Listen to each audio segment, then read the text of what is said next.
Hello नमस्कार day 2 को मेरो ब्लगमा पनि स्वागत छ हजुरहरूलाई। Good evening. आज चाहिँ म बिहान उठेँ। बिहान त के भन्नु, दिउँसै अब छुट्टीको दिन त त्यही त हो नि। बिस्तारै त्यही पनि मेरो बुढा ड्युटी सकेर आउँदा त 5 बजिसक्छ। छिट्टै बनाएर काम हुँदैन। अनि दिउँसो चिकन फ्रेस लिएर आएँ। त्यसपछि बनाएँ। म चाहिँ साधारण तरिकाले बनाउँछु, त्यस्तो धेरै के पनि हाल्दिनँ। मसलाहरू पनि साधारण मात्र हाल्छु। अनि प्याज काट्दा चाहिँ प्राय सबैले आउँछ होला, मलाई पनि एकदमै आउँछ प्याज काट्दाखेरि चाहिँ। र पनि अब के गर्ने, काट्नै परिहाल्यो। अनि त्यसपछि मासु बनाउन सुरु गर्दैछु।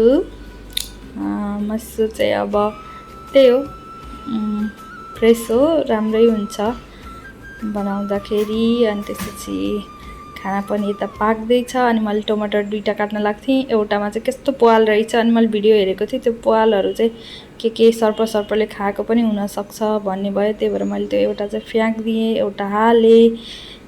त्यसपछि नर्मल बनाएँ।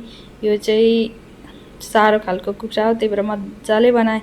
यो मसलाहरू चाहिँ हामीलाई अब अस्ति भर्खर घरबाट आएको, ड्याडीले इन्डाबाट ल्याउनु भएको मसला हो। अनि मम्मीले पिसेर पठाइदिनु भएको त्यही मसला खाइरहेको छौँ।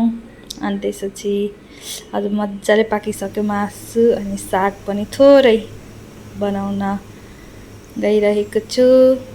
अनि साग, दाल अनि मासु, आजको सिम्पल खाना।